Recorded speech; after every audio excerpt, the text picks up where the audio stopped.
Hello and welcome to The Promised Land, a show about Manchester United and part of the 90 Min Podcast Network. I'm Scott Saunders, joined by Rob Blanchette as ever, as we embark on an international break and a welcome rest for Manchester United. Some of Manchester United's players. Rob, how are you doing? Not bad, not bad. I was thinking, international break, it's one of those things, isn't it? It's like become a necessary evil now in this kind of run. And I said this last week, now that Marcus Rashford isn't playing for England over these next couple of weeks, I feel a lot better about the international break. I kind of think, yeah, Marcus needs a rest, and so do some of our players. So let's see what happens, obviously, with England and the rest. But I'm just glad that some of our players will be getting ready for the next phase of the season. My notes say Marcus Rashford has minor injury. No. As my first talking point for today. You've already mentioned it there, Rob. It is a welcome. I would maybe put Bruno Fernandes also in this category of needing a rest. But I don't think that's going to happen. But Rashford was the one, really, wasn't he? He was the one player that you wanted to see have a little bit of a break. Yeah, look, I think all the major players at United have started to look a tiny bit jaded. And this was something that we talked about weeks ago, saying that this could happen. And we've now hit, I think, that kind of fatigue wall, haven't we? So I think with Marcus, obviously, he's still been scoring all the goals. But I've been noticing a little bit of a downtick in some of his performances, his movement, his pressing. And that's across the board for United. So it's not a kind of Marcus Rashford specific thing. But you're definitely seeing, I think, Ten Hag having to try and find ways to keep the team ticking along whilst looking after players and making sure they're not playing too many minutes. Yes, we'll talk today about the game in which he picked up a minor injury against Fulham and a win in the FA Cup. United are now in the last four. They will play. Who are they playing? Brighton in the semi-final at Wembley. I forgot there. Sorry, my head's all over the shop today. We'll talk Christian Eriksen. We'll talk a bit of transfer business as well, because I would imagine that transfer speculation is going to ramp up quite a bit over the next couple of weeks. We'll talk some potential transfer targets from Brighton, and we'll talk the latest on the ownership developments as well, with Wednesday set to be a big day. But you can subscribe to our show wherever you get your pods, on Apple, Google, Spotify, etc., and watch us on YouTube twice a week, Tuesdays and Fridays. Head over to YouTube, subscribe to the channel, leave a comment for us, like the video, and you can follow us on Twitter as well, _Scott Saunders, _Rob_B, and at Promise and MU for the show as well. Let's just do a little bit more on why you feel Marcus Rashford needs a rest, Rob.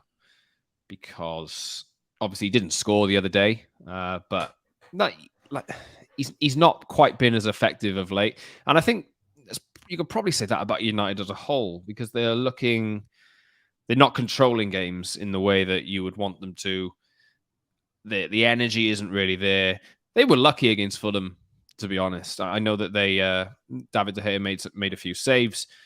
They obviously forced the game-changing moment on a counter-attack, which was just flat-out crazy behavior from Fulham, and quite funny. We'll talk about that as well.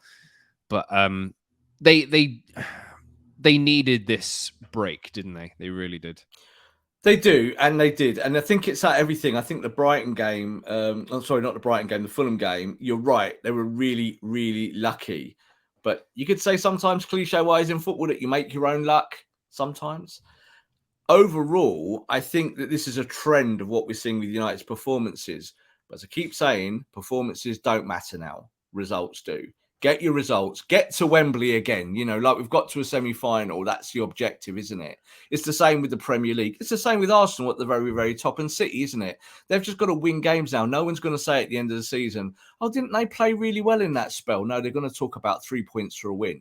So that's why I think where Man United are. And I think this is where we're going to see, you know, how much of a grip Ten Hag's got of this squad, because I still think that the old adages of the problems from the past are still there, of passing the ball, of maybe not having the energy for the press all the time. Like I think we're seeing that degrade massively now. And this was the kind of game against a Fulham side who were motivated and had a really good season, where they could have turned the screw on you. And of course, at 1-0, what are we all thinking?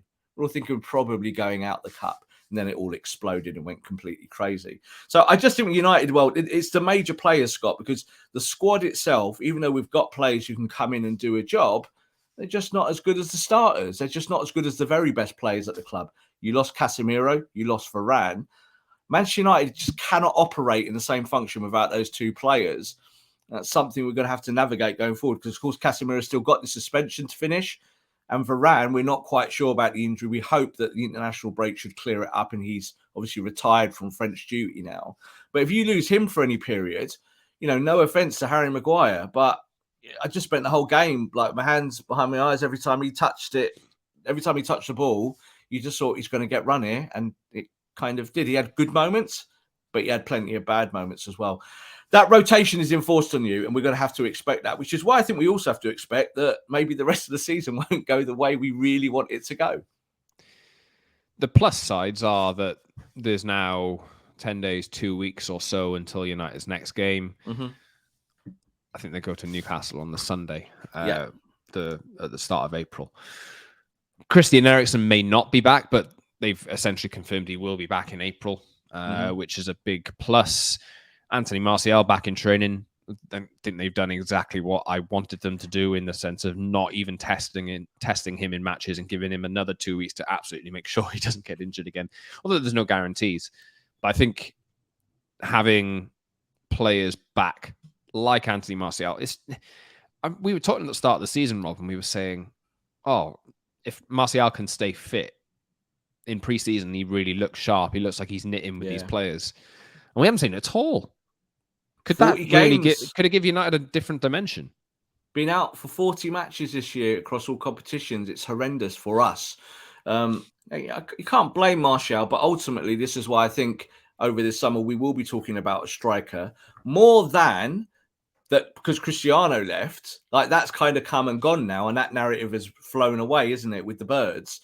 I think with Anthony Martial, if you'd had a fit Martial this year, I really do think United would have been title contenders or even a further few points up the league. So it's been a disappointing one for Martial. And like you're just saying there, even if you can keep him fit now for this small spell at the end of the season, that's a huge benefit compared to what you've had to deal with in the last few weeks. You're just seeing, aren't you, like the whole thing with Wout Weghorst is that he's still the one guy now who's pressing. He's like the one-man press, but he can't finish. So those two things, unfortunately, are real, but don't really correlate. But you've got no choice, have you? You still need someone at the top end of the pitch pressing. But if you get Martial back, you've suddenly got another option that does other things there, but also keeps your press in shape. So I don't know. I just think this is why this 2 weeks is international break is important now to get players ready for this next spell. And you just mentioned Eriksen there. I've never felt more passionate about Christian Eriksen being in the team than I do right now. You need Christian Eriksen back tomorrow. Now, like, you don't want to rush it, but you need someone who can play on the ball, because Man United just lack ball players, and that's something that's going to have to be addressed in the transfer market. Yeah, I did tweet during the game against Fulham that I would just like to see Man United sign some players who can pass the ball ahead of next season. Yeah, because I was looking at that the other day, and maybe you can play this game too. From the players who were on the pitch, I really only had confidence in Lisandro Martinez's ability to pass the ball out of all 11 players on that pitch.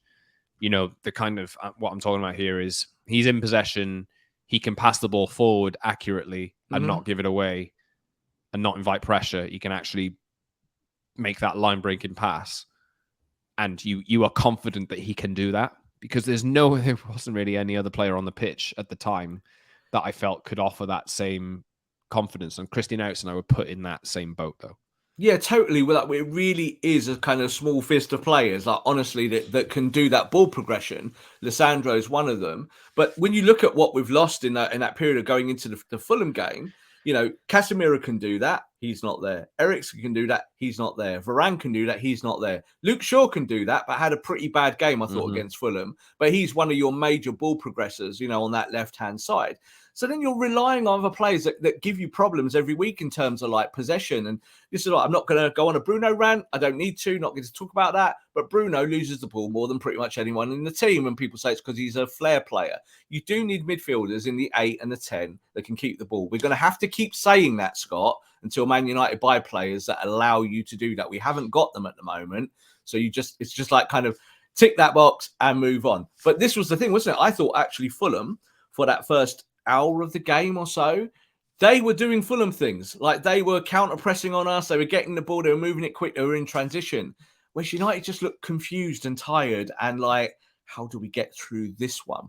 Well, you got through it because it was probably the biggest implosion in football history, certainly for the season, where a team completely presses the self-destruct button. The good thing is, Scott, that United did take advantage of that because you still could have made a mess of that. Say Bruno misses the penalty, then, you're still 1-0 down and Fulham go into decamp mode and you have to try and break them down. But it was good that it all kind of turned on a dime very quickly for Man United. So let's discuss that situation then. I know it's been a couple of days since that match happened, and there's been a lot of fallout since. Mitrovic should be banned for the rest of the season. Mitrovic should be banned for 10 games. Although first off, maybe we should go with the Willian handball. Maybe this is just for social media clout, but I've seen people saying it wasn't handball or it wasn't a red card. What? Yes. The answer to anyway, that? I'll move on after that one because that is it's handball. Crazy. It's a red card. Do you know what, Scott? Sorry, just before you jump on. Well done to Willian. He tried to save his team in that moment. I've got no issue with that. I don't call it cheating. It's within the rules of the game and you get sent off. So that's fine. Like, he put his hand out there. It's a red card. It's stopping a goal scoring opportunity. There's no debate. People saying that there's a debate there are completely in cloud cuckoo land. They really, really are. There is no debate about that. I don't think Willian was debating it. He really wasn't. He saved his team. He did the right thing to save his club in that moment and give them a chance on the penalty spot, because you stop that moment and you give the goalkeeper a chance to be a hero. What happened after, though, was the real meltdown moment. Yes. So Marco Silva was sent off on the touchline for. I've seen suggestions that he said something, or other suggestions that he threw a water bottle at one of the officials. Yeah. And I don't actually know what it was, but obviously he was red carded, and he said afterwards that I probably shouldn't have behaved like that. But then there's the Aleksandar Mitrovic red card, which is the real kicker, I think. Marco Silva said he was frustrated that some decisions didn't go Fulham's way in the first half. Yeah, if you're gonna moan like that all the time, I think you'd never be happy with the standard of officiating in this country. Boo-hoo for you that you didn't get a few decisions. But the Mitrovic one was the real kicker. Now, I've seen, and I'm sure you've seen as well, people comparing it to Bruno Fernandes's awful shove on the official at Anfield when United were trailing by several goals. Mitrovic was actually angry. Like that was, it was different, wasn't it? It really was.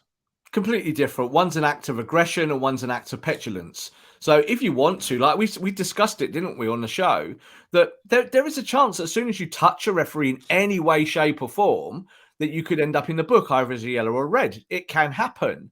But if you're comparing the two scenarios to one where Bruno's actually kind of grabbed by the wrist twice by the linesman, that's pretty visual where you can see it on the camera, grabs him twice, and then Bruno kind of swats him away as he goes round him. It's not an act of aggression, and this is where the rule book comes into it. What Mitrovic did is about as heinous as he could do without punching the referee, without physically attacking the referee. But everything he did do in those moments, kind of, I think there's like 3 separate incidents within that kind of blink of an eye, were all acts of aggression towards the official in a way that you cannot accept, and that should carry an absolutely huge ban. So my personal opinion is that he should be banned for the rest of the season. I think he should do it for months. Yeah, I do. I do think that, because this way I look at it, Scott, is that you can have space in between the rule book on certain things because it's about interpretation. Now, he didn't attack the referee. He didn't attack him. But the intimidation factor and the act of aggression at the highest level of the game, if we let that go at the highest level and you get 3 matches and we give it that, it will trickle down the pyramid.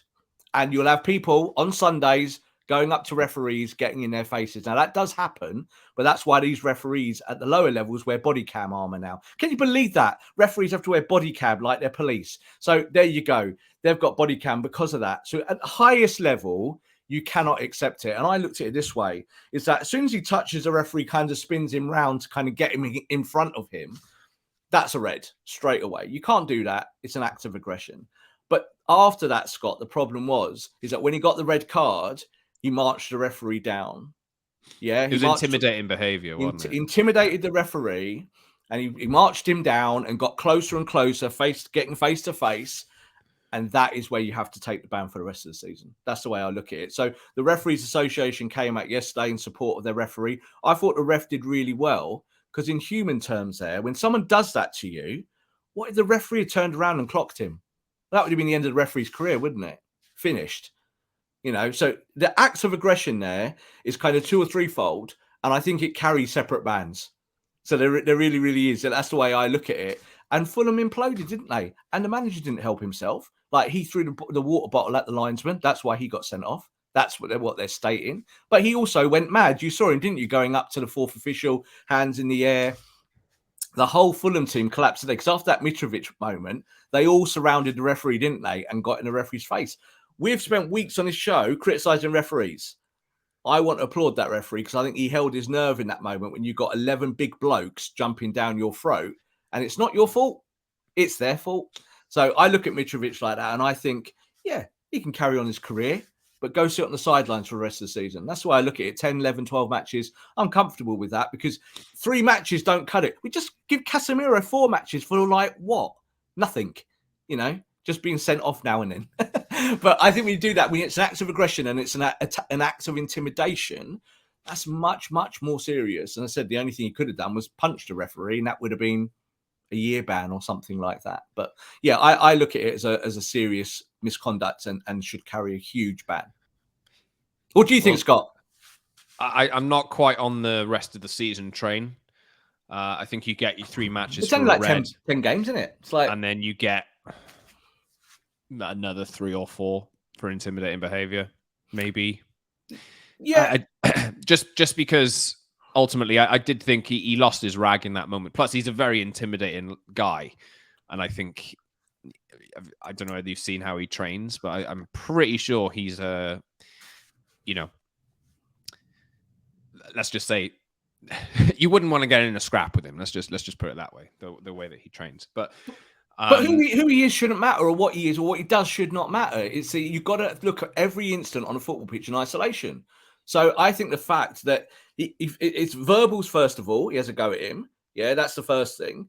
And then the whole point of it is that when he spins him round, that's the next thing. And then he walks him down. So is that 3 red cards? Well, 3 red cards would be 9 matches. So I don't know. I think you do have to make an example of players in this moment. I don't care if they're tough guys or not. Roy Keane got made an example of, Scott, when he wrote in his book that he wanted to do someone. So, and he got multiple matches for that. So I look at this and I think to myself, I know that some people are like, oh, it's a man's game and all this, machismo. No, it's a sport. And at the end of the day, that is serious misconduct. And that's the way I kind of look at it. If it's a Man United player doing it, I'd have said exactly the same thing. I'd have gone, you go sit on the sidelines for the rest of the season, because you can't do it. And it happens so rarely because it is so serious. I do think he realized in the moment, I lost his rag for about 10 seconds or 15 seconds or whatever it was, but he realized after a while, oh God, what am I doing? What am I doing? He saw red. I'm not going to advocate for a full season ban for him, but I do think that they do need to give an extra little bit of punishment, because it wasn't the right thing to do. And it was intimidating behavior. I can imagine how the referee felt in that moment. But anyway, do the crime, do the time. Like, he was in the tunnel afterwards, still kicking off, like, for about 20 minutes. So I think he realized it, but I think he realized it more in the sense that, oh, I'm in big trouble here now. So, and the Fulham team tried to rally around him. And that in itself was stupidity, because they're now going to get a huge fine for that, aren't they? So I don't know. I think this is the thing. It depends how much you sympathise with these hard men footballers. What would it look like, Scott, if the referee was a woman? Yeah, if he'd marched down a woman on a football pitch, it would have been, people would have gone and been more shocked by it, I think. Referees, this is why we're looking at it not just being a male thing, it's a footballer thing. So I think it's really important that we protect referees, because we kill referees every week, Scott, don't we, for their mistakes. But the reason why they make mistakes is because they've got people like Mitrovic getting in their faces. So I think you have to protect them in that moment. I think that's why Mitrovic needs this ban, because he needs to go away and have a big holiday and think about who he is when he does that. I know people love him, that he's a bit of a, he loves getting stuck in and all of this, but my God, like where is the line in the sand, Scott? That's what I say. So I think footballers have to take responsibility for their own actions. 3 red cards, 9 matches. I'd say that's all right. On the subject of strikers, there have been some supporters who've maybe jokingly floated Mitrovic's name as a potential alternative. No, I don't want Mitrovic. No way. No but chance. I'm trying to find a segue into the transfer business section. It won't be Mitrovic, but No, will it be Harry Kane? Because there was a report from the Times earlier this week.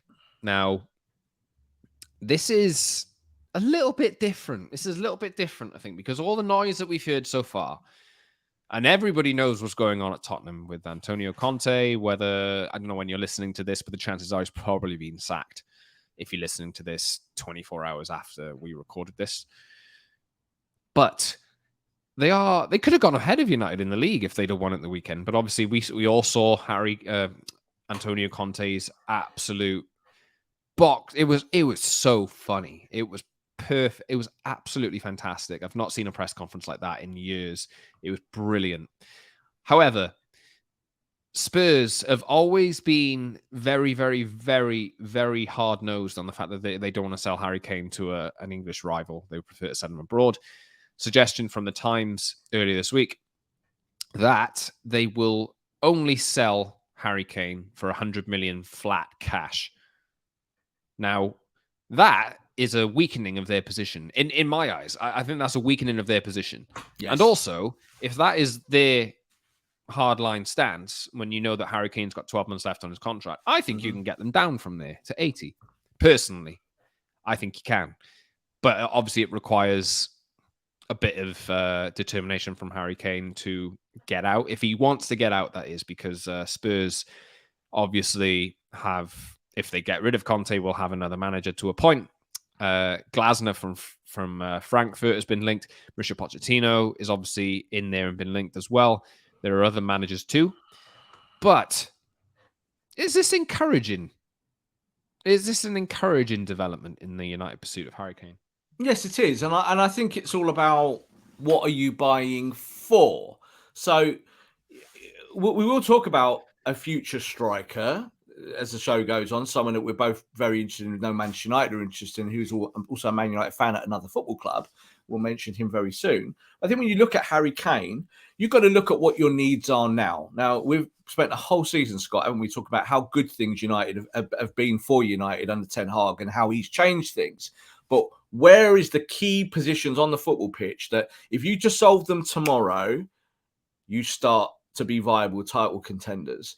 Now, people will say 100 million for Harry Kane is a lot of money, but that's on all the provisos, isn't it? That Harry Kane is old, Harry Kane gets injured and all these things. Well, let's address those things because I think United fans talk about them a lot.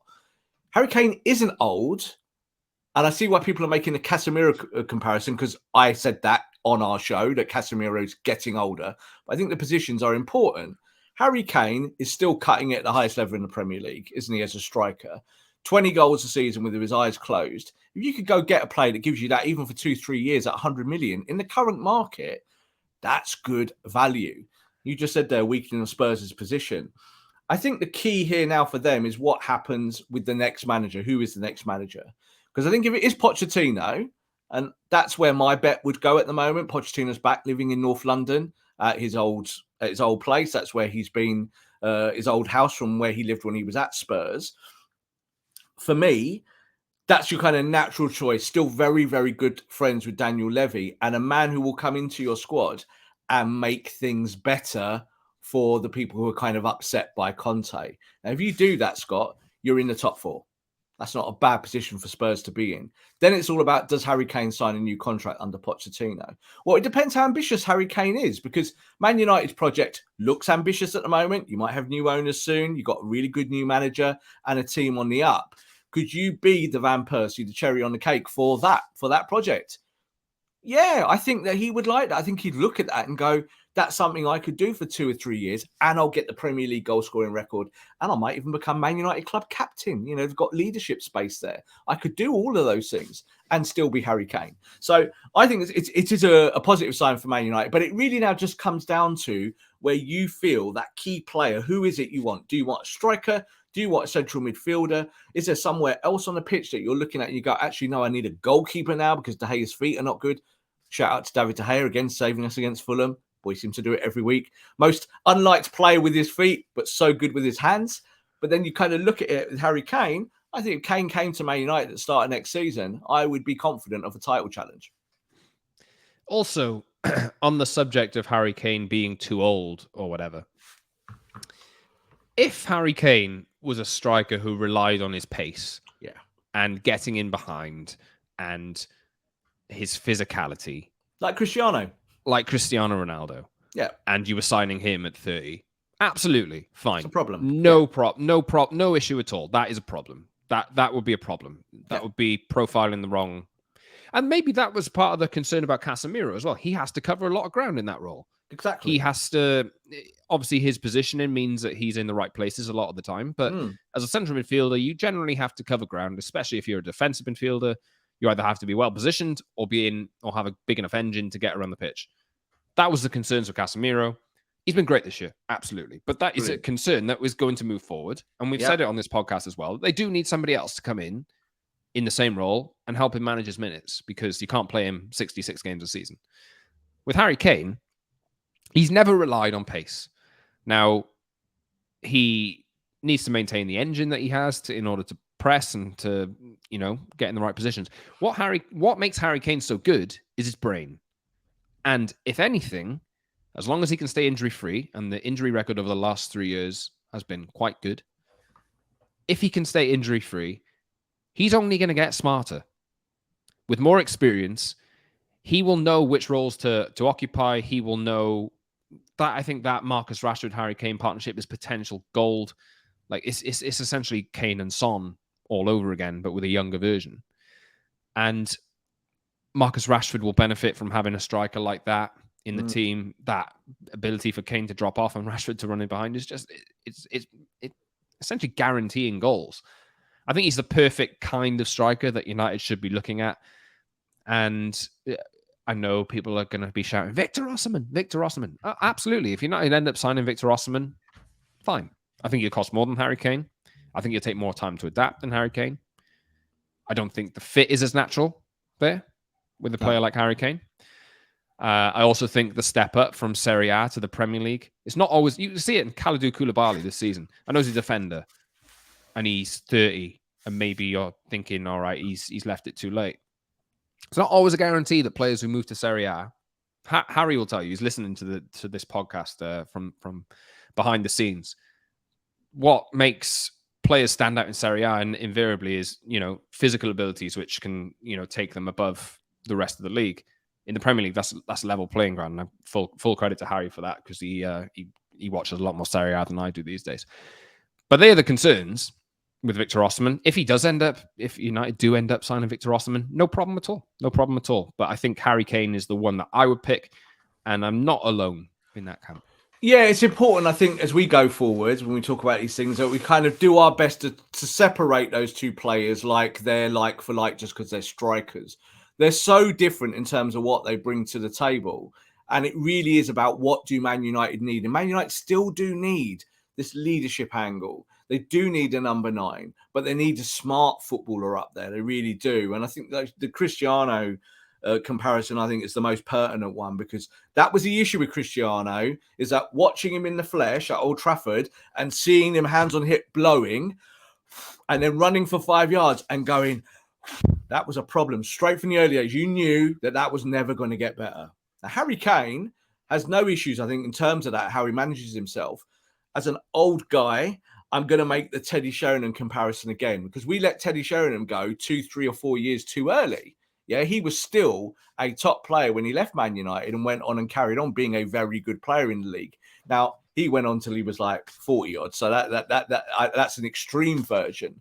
But I think when you look at strikers, is that if they're clever and can manage themselves, they've only really got to kind of operate in a very small box in and around there in the press as well. They need to go look after that space in the central channel and maybe drift left and right. Now, Harry Kane does all of that really well. Comes out, plays the 10, can link up play. As you said, Son's success at Spurs, I think it's been hugely on Harry Kane's shoulders, just the way Harry Kane plays, allowing someone else to run beyond him. I think Bruno Fernandes would benefit massively from Harry Kane in front of him in terms of the movement and opening the play up for him, opening up that space. As you said, you mentioned Marcus already. So I think 100 million for Kane is value. Like you said, you might be able to bump it down. The wages will be astronomical. They will be because he's on his last big payday. But this is your chance to go and buy potentially the greatest striker that ever played Premier League football. Like he's on his way to winning that goal record. Now, I know people again make the comparison to Haaland. Haaland's now gone on a big goal glut and scoring loads of goals, and City have gone in that direction. It was only a week ago that Guardiola was sat there being completely honest that wasn't working. This might be controversial. I still now think Harry Kane would have been a better signing for City than Haaland. Because I think he might not have scored as many goals, but you wouldn't have the problem in style.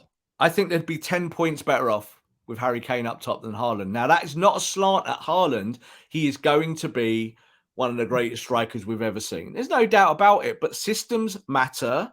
Yeah, and that's how you win titles, getting your system right, working on it for years and getting there. Now, can Haaland assimilate? Of course you can. But I think you see that his weaknesses have been the problem why City are not above Arsenal this year.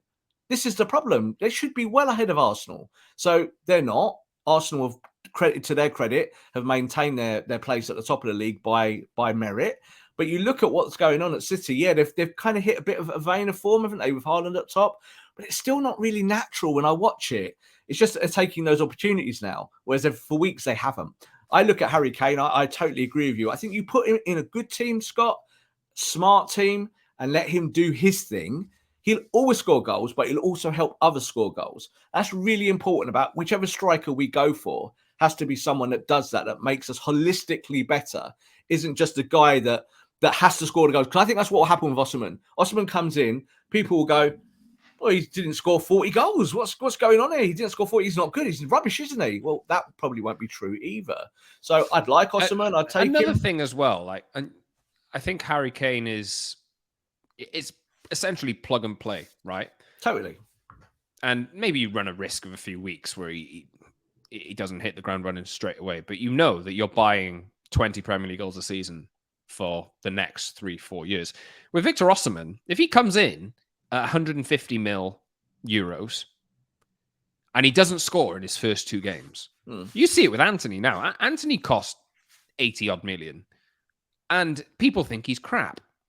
If Osimhen looks a tiny bit awkward, or if Osimhen doesn't get off to a great start, it's flop straight away.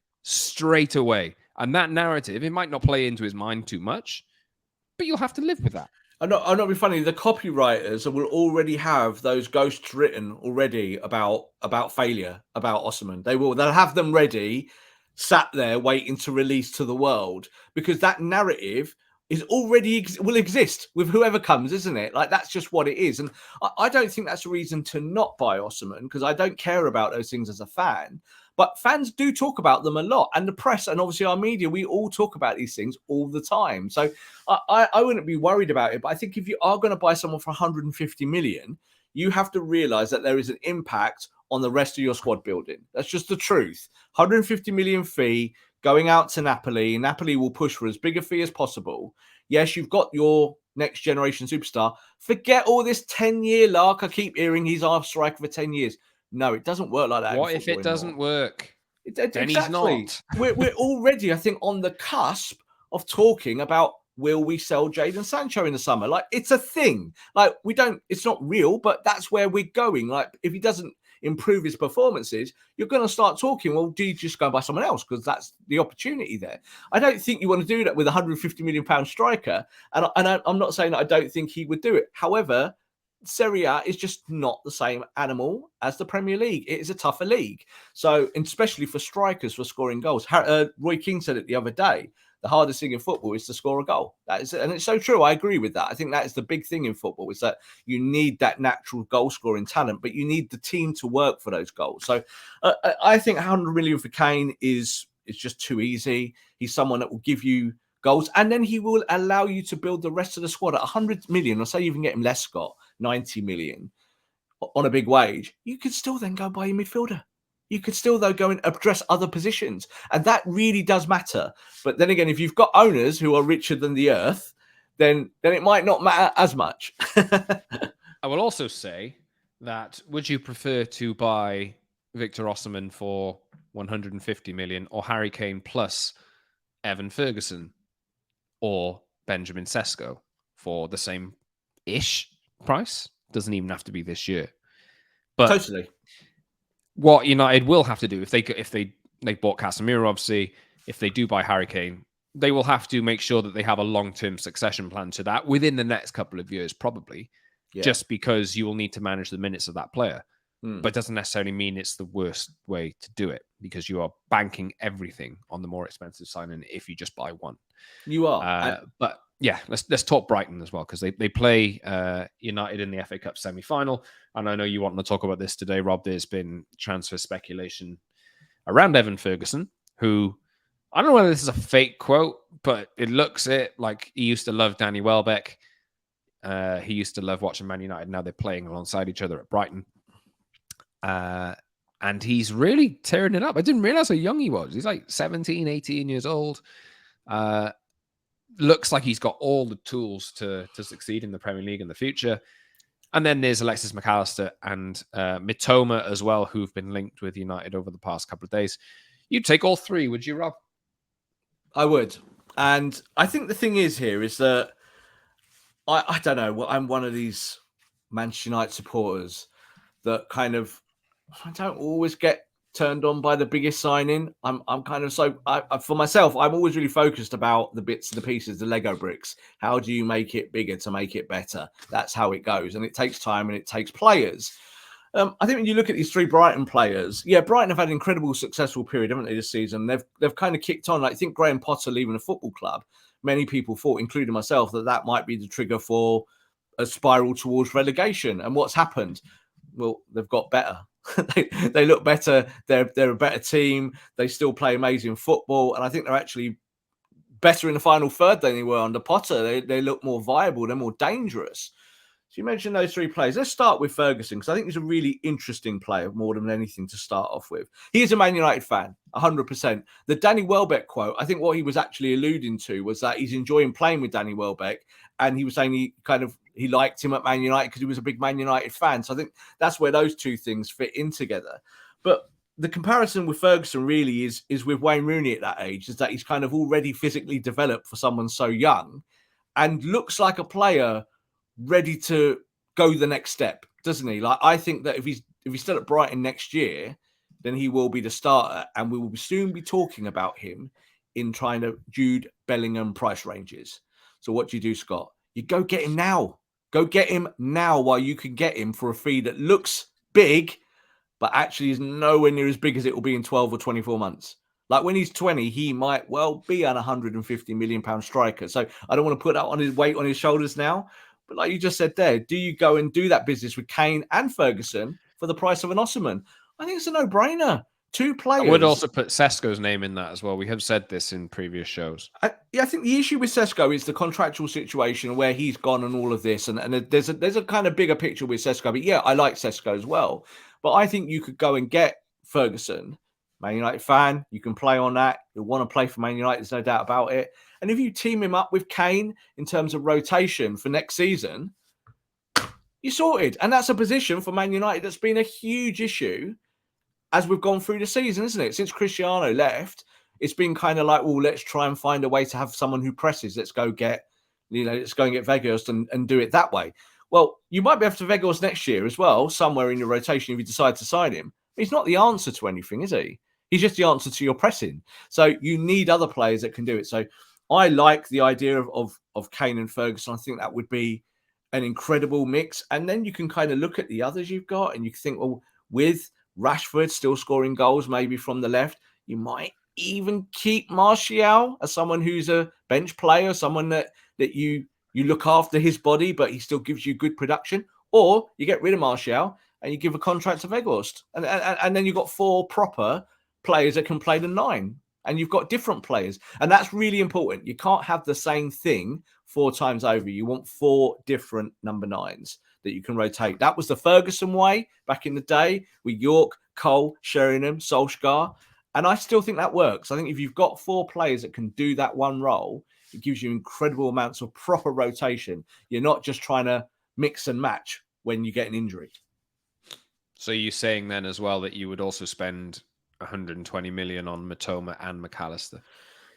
Yes, because I think, again, the way of looking at this is about the player profile as opposed to just the market value. So I know we've talked a lot about the market value with Osimhen, but that's not the issue for me, the 150 million. It is actually more about what the player could do and might not do.